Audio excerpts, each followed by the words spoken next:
You know what they say about women who can't have children. They're like trees without fruit. Violet's voice carried across our mother's backyard, followed by that shrill laugh that always made my skin crawl. My wine glass froze halfway to my lips as every head at the family barbecue turned toward me. I'm Poppy, and at 34, I've mastered the art of smiling through pain. Well, some of us are more focused on growing roots than bearing fruit, I replied, taking a deliberately slow sip of my Chardonnay. My sister's perfect blonde curls bounced as she shook her head. Oh, come on, sis. You can't keep using your career as an excuse forever. Even Benson says, Violet! Her husband's voice cut through the tension. Benson appeared behind her, placing a hand on her shoulder. His eyes met mine apologetically across the patio. If only my sister knew how much of his recent success she owed to me. What? I'm just saying what everyone's thinking. Violet gestured with her glass, wine sloshing dangerously close to the rim. She's not getting any younger, and those fertility treatments clearly aren't. Ha, that's enough. Our mother Eva's stern voice silenced the gathering. She squeezed my hand under the table, but the damage was already done. The word treatments hung in the air like smoke, choking me. I stood up, smoothing my sundress. I should check on the dessert. In the safety of the kitchen, I gripped the counter until my knuckles turned white. 3 years of failed IVF treatments, and my sister had just broadcast it to our entire extended family. The same sister whose husband's promotion I'd orchestrated through my best friend Jolie's company just last month. Hey! Otto, my oldest friend and mentor, appeared in the doorway. Need backup? I wiped away a stray tear.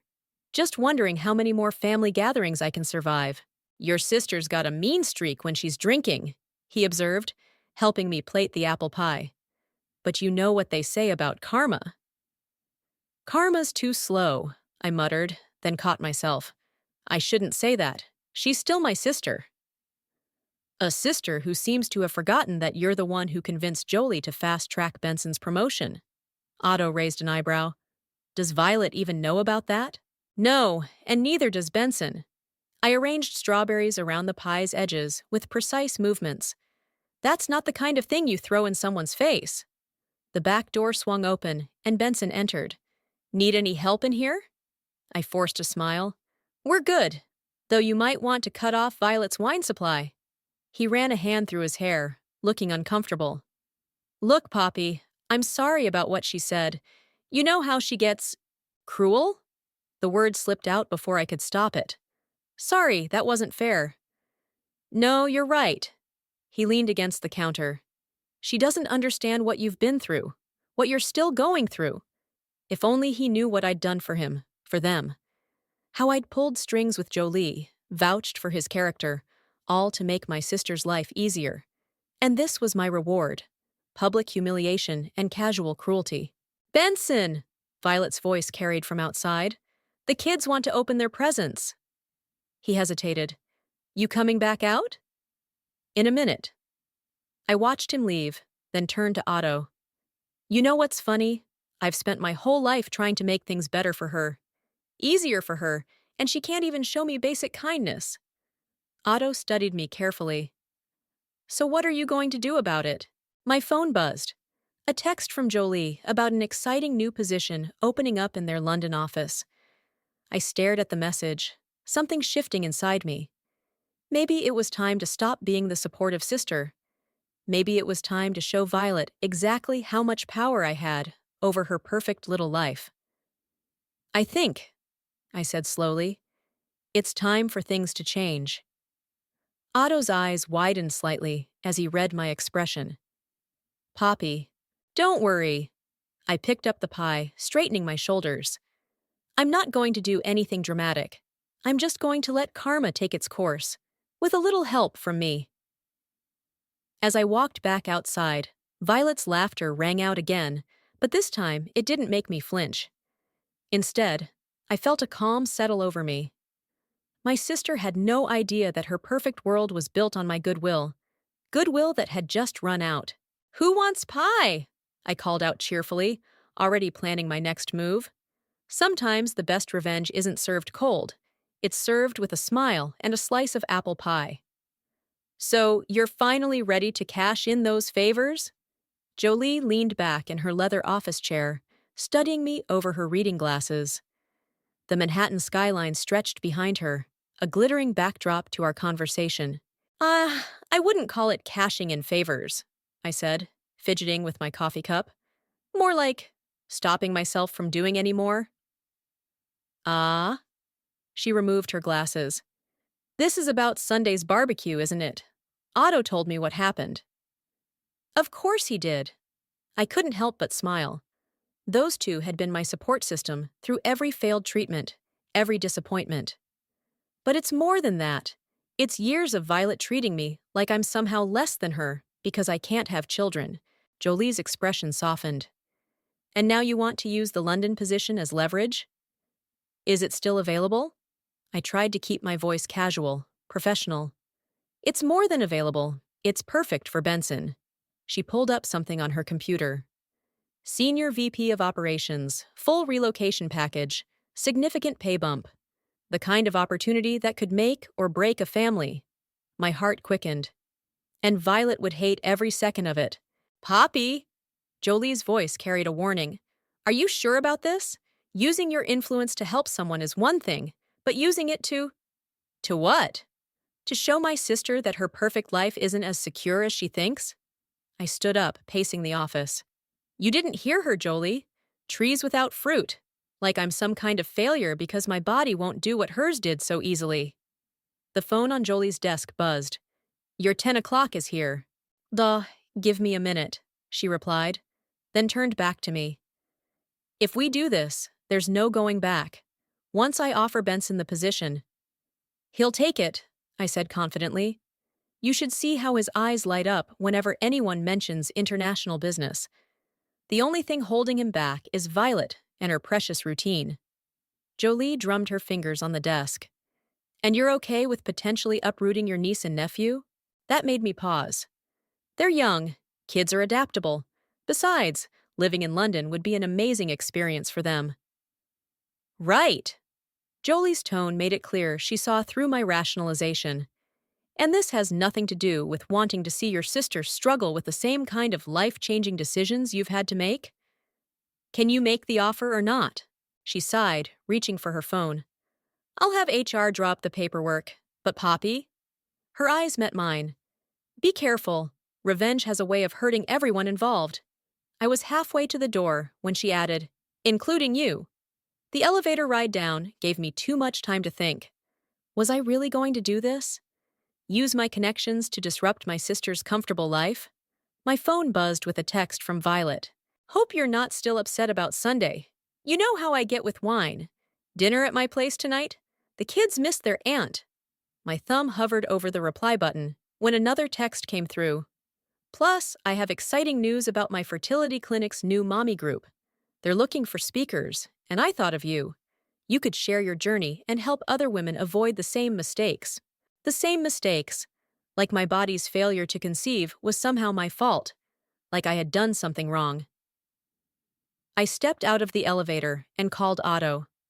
Tell me I'm not a terrible person, I said when he answered. You're not a terrible person. His voice was steady, reliable as always. You're just finally standing up for yourself. By potentially forcing my sister's family to move to another continent? By showing her that actions have consequences. I could hear him shuffling papers. Besides, isn't this what you've always wanted? To make Violet understand what it feels like to have your life turned upside down by circumstances beyond your control? He had a point. Every failed treatment, every negative pregnancy test, every baby shower I'd attended with a painted-on smile, they had all been beyond my control. Just like this job offer would be beyond Violet's control. My phone buzzed again. Jolie had sent the job listing, marked confidential. The offer goes out tomorrow morning, her message read. Last chance to back out. I thought of Violet's laugh at the barbecue, of all the casual cruelty disguised as sisterly concern, of the years I'd spent helping her husband climb the corporate ladder while she belittled my choices. Send it, I typed back. And Jolie, thank you. As I walked to my car, I felt lighter somehow. Maybe Otto was right. This wasn't revenge. This was justice. And if Violet couldn't handle having her perfect world shaken up a bit, well, that wasn't my problem anymore. I finally replied to her text. Sorry, can't make dinner. I'm tied up with work. Something big is coming up. She had no idea how big. London? Benson's eyes lit up exactly as I'd predicted. We sat in a quiet corner of his favorite coffee shop, away from the morning rush. Are you serious? I stirred my latte, keeping my expression neutral. Jolie mentioned it yesterday. Senior VP position, full relocation package. She specifically thought of you. I mean, it's incredible, but… He ran a hand through his hair, a gesture I'd seen countless times when he was processing big news. Violet would never go for it. Why not? It's an amazing opportunity. I leaned forward. The kids would get a world-class education, you'd be advancing your career, and it's not like Violet's job as a part-time yoga instructor can't be done anywhere. You don't understand. She's got her whole life set up here, the kids' schools, her mommy groups, her comfort zone? I couldn't keep the edge out of my voice. Sometimes we have to step out of our comfort zones, Benson. I thought you of all people would understand that. He looked at me sharply. What's that supposed to mean? Nothing. I backtracked quickly. I just mean, look how far you've come since taking risks in your career. Remember when you were nervous about even applying for the VP position here? That was different. He stirred his coffee absently. That didn't involve moving my entire family across an ocean. My phone buzzed. A text from Violet. Missing you at yoga class. When are you going to stop working so hard and focus on what really matters? I turned my phone face down. You know what I think? I said, choosing my words carefully. I think you're letting Violet's fears hold you back, just like she's always done. That's not fair, Poppy. She's your sister. Exactly. Which is why I know her better than anyone. I pulled out my tablet and opened the job listing. Look at this package, Benson. Private schools for the kids, a house in Kensington, full health coverage, including fertility treatments. His eyes caught on that last detail, and I saw something shift in his expression. He knew about our struggles, had been more supportive than Violet ever was. The application deadline is next week, I said softly. You don't have to decide right now, but at least talk to her about it.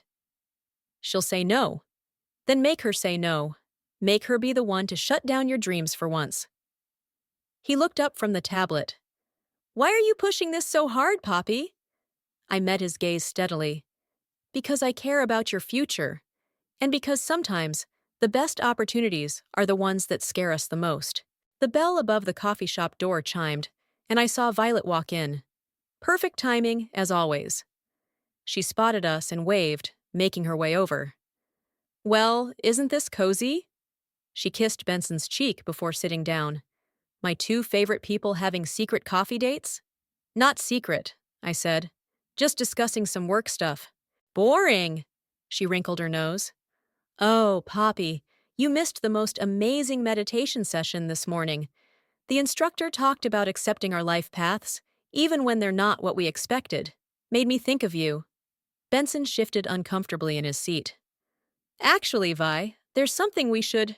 and the kids are doing this adorable Mother's Day project at school, she continued, oblivious to his attempt to speak. Though I guess you can skip that parent meeting, right? She laughed that familiar, cutting laugh. I watched Benson's face harden slightly. Violet, stop! What? I'm just saying. No, you're being cruel. He stood up suddenly. And I'm done pretending it's okay. Violet's mouth fell open. I was just joking. Poppy knows I don't mean anything by it. Right, sis? I gathered my things slowly. I should go. Benson, think about what we discussed. The deadline's next week. What deadline? What did you discuss? Violet's voice had lost its playful edge. Ask your husband, I said, standing up. I'm sure he'll tell you when he's ready. After all, isn't that what marriage is about? Supporting each other's dreams? I walked out before she could respond, But through the window, I saw her turn to Benson with questions in her eyes. He was already pulling up the job listing on the tablet. My phone buzzed again. A message from Otto. "Did you do it?" "Yes," I typed back. "The bomb is planted. Now we wait for the explosion." I could already imagine Violet's reaction to the news. Her perfect world was about to get a lot more complicated. And for once, I wouldn't be there to make it easier for her. Sometimes karma needs a little push, and I'd just given it a shove in the right direction. The call from my mother came at midnight, her voice tight with concern. "Your sister is having a meltdown. What did you do, Poppy?" I muted the TV, where I'd been half watching a cooking show. "Me? I didn't do anything. Benson got a job offer." "In London!" Mom's voice rose an octave. "Violet says you knew about it, that you encouraged him." "Why wouldn't I? It's an amazing opportunity. She's threatening to divorce him if he takes it." There was rustling on the other end of the line. "We're having a family meeting tomorrow. Your presence is required." "Required?" I laughed. "Mom, I'm not 16 anymore. You can't just—" "6 o'clock. My house. No excuses." She hung up before I could protest. I stared at my phone, then dialed Otto. "Let me guess," he answered. "The dragon is breathing fire?" "Mom's called an emergency family meeting." I moved to my kitchen, needing wine for this conversation. "Apparently, Violet's threatening divorce." "Interesting." Otto's tone was measured. "Is that what you wanted?" I wanted her to understand what it feels like when your life spins out of control. The wine splashed a little as I poured. I didn't think she'd go nuclear. "Didn't you?" Before I could respond, my phone buzzed with a text from Benson. "We need to talk. Now." "I have to go," I told Otto. "Benson's texting." "Be careful, Poppy. You're playing with fire." 20 minutes later, I was opening my door to find Benson looking more disheveled than I'd ever seen him. "Did you know?" he demanded, stepping inside. "Did you know about this job before you mentioned it to me?" I kept my face neutral. "What do you mean? Cut the act." He ran his hands through his hair. "Jolie told Violet that you were instrumental in my last promotion, that you've been helping my career for years." My stomach dropped. "Jolie said what?" "Is it true?" His eyes bore into mine. "Have you been pulling strings behind the scenes?" I made some recommendations. I moved to the kitchen, needing distance. "You deserved those opportunities, Benson. I just helped them along." "Why?" "Because you're family." I turned to face him. "Because Violet's happiness matters to me, even when she's being cruel." "And now? Is this London thing about Violet's happiness too?" I stayed silent. "Jesus, Poppy." He sank onto my couch. "Do you know what this is doing to us? She's barely speaking to me. The kids keep asking why Mommy's crying." Guilt twisted in my stomach. "I didn't make you apply for the job." "No, you just dangled it in front of me like a carrot, knowing exactly what it would do to my marriage." He stood up suddenly. "You're supposed to be her sister." "And she's supposed to be mine." The words burst out. But that didn't stop her from turning every family gathering into a reminder of my failures. It didn't stop her from making jokes about my infertility or suggesting I just wasn't trying hard enough. So this is revenge? This is consequence. I took a deep breath. Actions have consequences, Benson. Even Violet's actions. My phone buzzed. A text from Mom. "Meeting moved to tonight. Come now." "Perfect timing," Benson said, reading over my shoulder. "Ready to face the music?" The drive to my mother's house was silent. When we arrived, Violet's car was already in the driveway, along with Mom's and— was that Jolie's Mercedes? "What's she doing here?" I muttered. Inside, the tension was thick enough to cut. Violet sat on the couch, eyes red from crying. Mom stood by the fireplace, arms crossed, and Jolie sat in Dad's old armchair, looking both professional and apologetic. "I'm here as a neutral party," she said before I could speak, "to clarify the situation." "The situation," Violet spat, "is that my sister has been manipulating my husband's career without my knowledge, and now she's trying to send us to London." "I'm not trying to send you anywhere," I started, but Mom held up her hand. "Enough," She looked older suddenly, tired. Jolie, please explain exactly what's been happening at your company. As Jolie began speaking about recommendations and promotions, I watched Violet's face, saw the moment she realized just how much of her perfect life had been quietly orchestrated by her barren, career-focused sister. All this time, she whispered, you were pulling strings? I was helping, I corrected, like I always have. Until now, her eyes narrowed. Until you decided to use your influence to tear my family apart. No, I said softly. Until I decided to stop protecting you from the consequences of your own actions. The room fell silent. In that moment, looking at my sister's tear-stained face, I wondered if karma had come for both of us. The consequences of my actions? Violet's voice trembled. What about the consequences of yours? Playing God with my family's life? Playing God? I laughed, but there was no humor in it. Is that what you call it when someone finally stands up to you? Mom stepped between us. Girls, please. No, Mom. I held up my hand. Let's have this out. Let's talk about consequences. Shall we start with last Sunday? Or should we go back further? Maybe to Sarah's baby shower? Violet paled. That was months ago. 8 months, 3 weeks, and 2 days. I stepped closer. The day after my 4th failed IVF treatment. And what did you say to everyone there? Go on, tell them. Poppy, don't, Benson started. She said, at least someone in this room knows how to give me a niece or nephew. My voice cracked. You said it right after I'd told you about the treatment failing. Jolie shifted uncomfortably in her chair. Perhaps we should focus on the current situation. This is the current situation. I turned to face her. Every cruel comment, every joke about my empty womb, every time she used her fertility as a weapon, it's all part of this. I never meant, Violet began. You never meant what? I spun back to her. To hurt me? To make me feel less than? To remind me at every family gathering that I'm somehow failing as a woman because I can't have children? That's not fair! She stood up, mascara running down her cheeks. You're the one who's always been perfect. The successful career, the connections, apparently even controlling my husband's job without my knowledge. Controlling? Benson's voice cut through the tension. Is that what you think this is? Your sister helped me, Violet. She opened doors that I walked through on my own merit. And now she's trying to open a door that leads us away from everything we've built. No, I said quietly. I'm just not closing it for you anymore. Mom cleared her throat. Perhaps we should take a break. Why did you do it? Violet interrupted. All these years, why help Benson if you were just going to use it against us? Because I love you, you idiot! The words exploded out of me. Because even when you're cruel, even when you're thoughtless, you're my sister.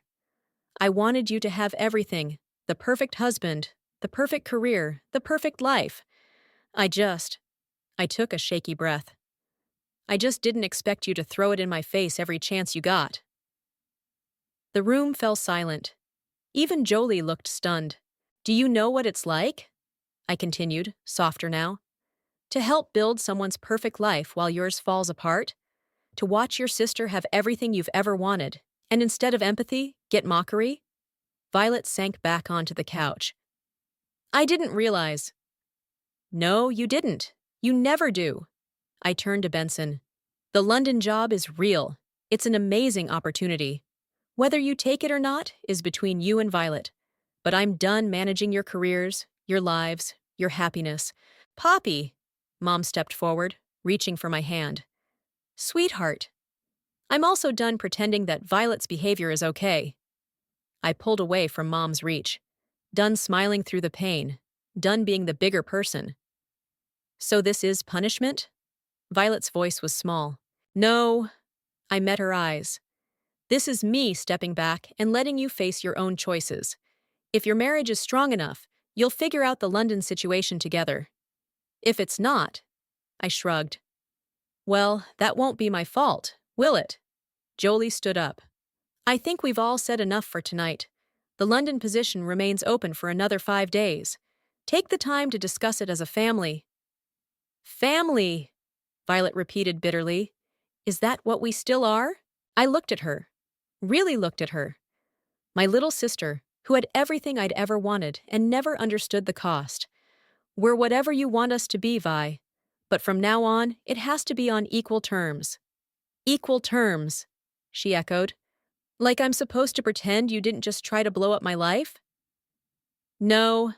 I gathered my purse, suddenly exhausted. Like you're supposed to understand that actions have consequences. Even yours. As I walked to the door, Mom called after me. Where are you going? Home. I paused in the doorway. I have an early appointment tomorrow, another treatment. Not that anyone here besides Benson knew about it. The silence that followed me out was deafening. As I started my car, I saw Violet's face in the window, illuminated by the porch light. For the first time in years, she wasn't smiling. For the first time in years, she looked afraid. Good, I thought, pulling away from the curb. Let her feel uncertain for once. Let her understand what it's like to have your world shift beneath your feet. Let her learn what real consequences feel like. The fertility clinic's waiting room felt colder than usual. 3 days had passed since the family meeting, and my phone had been suspiciously quiet. No texts from Violet, no calls from Mom. Only Otto's daily check-ins kept me tethered to reality. Ms. Ryan? The nurse appeared with her clipboard. We have your results. I followed her down the familiar hallway, past rooms filled with other women's hopes and disappointments. Dr. Marshall was waiting in her office, her expression carefully neutral. Poppy. She gestured to the chair. Please sit down. It didn't take, did it? She shook her head slowly. I'm sorry, the numbers aren't what we hoped for. I nodded, surprising myself with how steady I felt. So that's it then? 5 treatments? 5 failures? There are other options we can discuss. A knock at the door interrupted her. The nurse poked her head in. I'm sorry, Dr. Marshall, but there's someone insisting on seeing Ms. Ryan. Says she's her sister? My heart stopped. Violet's here? Before anyone could respond, my sister burst into the room, her face flushed. Why didn't you tell me you were doing another treatment? Dr. Marshall stood up. This is a private consultation. It's okay, I said, though it wasn't. She can stay. Violet dropped into the chair beside me, grabbing my hand. Well, what did they say? I stared at our joined hands, the first time she'd touched me in months, without it being for show. It failed. Again. Oh, Poppy. Her grip tightened. I'm so sorry. I'm so sorry. For which part? I pulled my hand away. The failed treatment or years of making me feel worthless because of it? Dr. Marshall cleared her throat. I'll give you 2 a moment. As soon as the door closed, Violet burst into tears. I've been awful, haven't I? Just absolutely horrible. You're just realizing this now? Benson made me see it. She wiped her eyes. He showed me all the texts you sent him after my pregnancies, checking if we needed anything. The way you helped with his career, never taking credit. She took a shaky breath. He's taking the London job. I sat up straighter. What? He accepted this morning, said it was time we both grew up and faced some hard truths. She laughed wetly. Starting with how we've taken you for granted. I've been thinking about everything you said, about consequences. She reached for my hand again. Every time I made a joke about your infertility, every time I flaunted my pregnancies, I was being cruel because I was jealous. Jealous? I almost laughed. Of what? Of you. Your success, your independence, the way everyone respects you. She squeezed my fingers. I had babies because it was the only thing I could do that you couldn't. How messed up is that? The honesty in her voice stunned me. Pretty messed up. I know. She pulled a tissue from her purse. That's why we're going to London. I need to learn who I am outside of being the fertile sister. And Benson deserves this opportunity, one he earned himself, even if you helped open the door. My phone buzzed. A text from Otto. How did it go? Not now, I typed back quickly. Was that Otto? Violet asked. He called me yesterday, read me the riot act about being a better sister. He shouldn't have. No, he should have. Someone should have, years ago. She straightened in her chair. I want to be there for your next treatment. There won't be a next treatment. The words came out before I'd fully formed the thought. I'm done. What? No, you can't give up. I'm not giving up. I'm choosing to accept my life as it is. I stood up, suddenly needing to move. Maybe that's what we both need to do. Accept our lives, instead of using them as weapons against each other. Violet stood too, wrapping her arms around me before I could step away. I love you, sis. Even when I'm being a complete witch about it. I stiffened, then slowly relaxed into the hug. You're moving to London. That's punishment enough. She laughed against my shoulder. Will you help us? With the move? The kids are terrified, and I have no idea where to start. Of course I will. I pulled back to look at her. But this time, I'm helping because you asked, not because I'm trying to make your life perfect. Nothing's perfect. She smiled sadly. I think I'm finally starting to understand that. As we walked out of the clinic together, my phone buzzed with a message from Benson. Thank you. Not for the job, but for making us both grow up. London won't know what hit it when the Harper family arrives. I showed the text to Violet, who rolled her eyes. London won't know what hit it when the Harper sisters visit, you mean? You are coming to visit, right? Try and stop me. I linked my arm through hers. Someone has to help you navigate those British fertility clinics. She stopped walking. Really? You'd still try, even there? No. I smiled. But I might look into adoption. If my sister thinks she can handle being an aunt to a child that doesn't share our DNA. Her hug nearly knocked me over. I think, she whispered, I can finally handle anything. I can't believe you're actually leaving. I stood in Violet's half-packed living room, surrounded by cardboard boxes and bubble wrap. 2 weeks had passed since the clinic, and reality was finally setting in. Having second thoughts about your master plan? Violet emerged from the kitchen with 2 glasses of wine. It wasn't a plan, I protested, accepting a glass. It was... Karma? She raised an eyebrow. That's what Otto calls it. Otto needs to stop analyzing my life. I picked up a framed photo of our family, taken before all the fertility struggles, before the competition and cruelty. Though he's not entirely wrong. About karma? Violet sat cross-legged on the floor, sorting through a box of her children's artwork. Or about how I deserved it. Vi! No, let me finish. She set aside a crayon drawing. I've been thinking about what you said about consequences.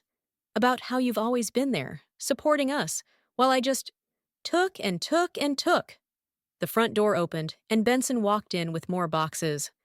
Ladies, the moving company called. They'll be here tomorrow at 9. Already? Violet's voice quavered. He dropped the boxes and joined us on the floor. Having doubts? No. She reached for his hand. Just realizing how much I'm leaving behind, how much I've taken for granted.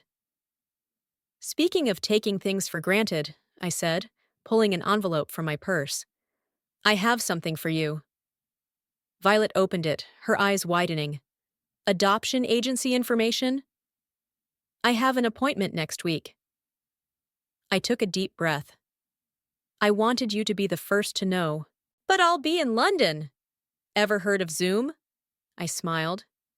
Besides, I thought, maybe you'd want to help me navigate this part of my journey. You know, from across an ocean. Tears spilled down her cheeks. After everything I've done, all the horrible things I've said. You're my sister. I moved to sit beside her.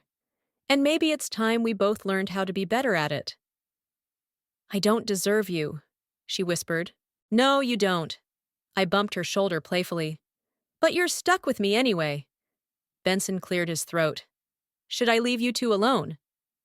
Actually, Violet wiped her eyes. There's something we wanted to ask you, Poppy. He nodded encouragingly.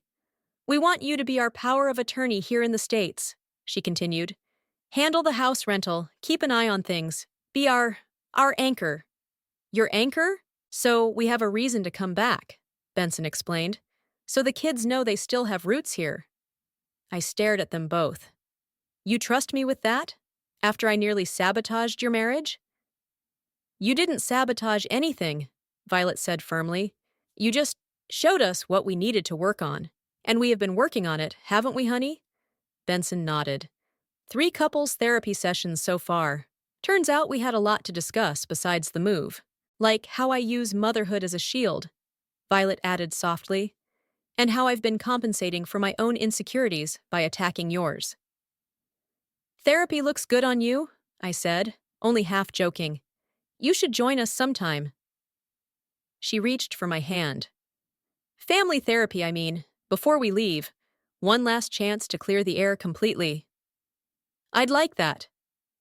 I squeezed her fingers. But only if you promise to stop making fertility jokes. Deal! She pulled me into a hug. And you have to promise to visit. Often. And to keep us updated on every step of your adoption journey. Even the boring paperwork parts? Especially those. She pulled back, her eyes serious. I want to be there for you the way you've always been there for us, even if it's through a screen. Benson's phone buzzed. The kids are done at their goodbye party. Should I go get them? I'll go, I offered, standing up. Give you 2 a chance to pack without little helpers. At the door, I turned back. Violet was leaning against Benson, both of them surrounded by the physical remnants of their life here. My sister caught my eye and smiled. A real smile, not the smug one I'd grown to hate. Hey, Poppy, she called out. Thank you. For what? For not giving up on me, even when I gave you every reason to. I nodded, my throat tight. That's what sisters do, right? Right! She stood up, brushing off her jeans. We tear each other down, build each other up, and somehow end up stronger. Like trees, I said, remembering her cruel joke from what felt like a lifetime ago. No, she corrected gently. Like sisters, with or without fruit. As I drove to pick up my niece and nephew, I realized something. Karma hadn't just changed Violet. It had changed me too. My revenge had somehow turned into redemption, for both of us. And maybe that was the biggest consequence of all. The Heathrow arrival terminal buzzed with activity as I clutched my carry-on, scanning the crowd. A small voice pierced through the noise. Aunt Poppy! My niece came barreling through the crowd, her brother close behind. Violet and Benson followed at a more dignified pace, both grinning widely. Perfect timing, Violet said, hugging me tight. The adoption agency meeting is in an hour, right? I checked my phone. Zoom call at 2 London time. You sure you want to sit in? Try and stop me. She linked her arm through mine as we walked to their car. Besides, I need something to distract me from the fact that you're only here for 5 days. 5 days is plenty of time to help you paint the kids' rooms and FaceTime with the agency. I ruffled my nephew's hair. And maybe squeeze in some sightseeing? And shopping, Violet added. You'll need it for the nursery you're planning. I stopped walking. Vi, I haven't even been approved yet. Please. She waved her hand dismissively. With Otto and Jolie as character references, and me and Benson vouching for you from London, you're practically a mom already. The confidence in her voice, so different from her former condescension, made my throat tight. At their new house, a beautiful Victorian in Greenwich, Benson set up the laptop while Violet made tea. The kids showed me their rooms, chattering about their new British school and friends. They're adapting better than we expected, Benson said, joining me by the window. Violet, too. She's different here. Calmer. Distance makes the heart grow less competitive, I suggested. He laughed. Something like that. Though I think therapy deserves some credit, too. Ready? Violet called from the study. They're about to connect. We crowded around the laptop as the adoption agency representative appeared on screen. Good afternoon, Ms. Ryan. I see you have quite the support system with you today. She does. Violet jumped in. I'm her sister, and I can't think of anyone who deserves this more. The representative smiled. Actually, that's exactly what we wanted to discuss. Ms. Ryan, we've reviewed your application, references, and home study. I gripped Violet's hand. And we're pleased to inform you that you've been approved as a potential adoptive parent. The room erupted in cheers. Violet hugged me so hard we nearly fell over. There's more, the representative continued. We have a situation that might interest you. A newborn, due in 3 weeks. The birth mother reviewed several profiles and she'd like to meet you. I couldn't breathe. Violet squeezed my hand harder. A baby, I whispered. In 3 weeks. Nye, if you're interested, and if the meeting goes well. She's interested, Violet practically shouted, then caught herself. Sorry, I got carried away. Poppy? I nodded, unable to speak. After the call ended, we sat in stunned silence until Benson brought out champagne. To new beginnings, he toasted. To karma, Violet added softly. The good kind. To family, I managed. In all its forms. Later that night, after the kids were in bed, Violet and I sat in her garden, wrapped in blankets against the London chill. I've been thinking, she said, about that day at the barbecue, when I made that horrible joke about trees without fruit. Vi, you don't have to. No, listen. She turned to face me. I was so wrong. A family tree isn't about fruit. It's about roots. And you've always been our strongest root, even when I was too blind to see it. Getting philosophical in your old age? I teased, but my eyes were wet. Getting wise, maybe, she smiled. You know what Mom told me before we left? She said sometimes the universe gives us exactly what we need, even if it's not what we thought we wanted. Like a move to London. Like a sister who loved me enough to make me face my own flaws. She reached for my hand. Like a baby who's going to have the most amazing aunt in the world. In 3 weeks, I breathed. I could be a mom in 3 weeks. You've always been a mom, she said firmly. You've been mothering all of us for years. Now it's your turn to have someone mother you back. My phone buzzed. A text from Otto. How did it go? Perfect, I typed back. Absolutely perfect. Because it was. Not because everything had worked out exactly as planned, but because something better had emerged from the ashes of my revenge plot. Understanding. Growth. Real love. Hey, Vi, I said softly. Thank you. For growing with me. She leaned her head on my shoulder, and we sat there under the London stars.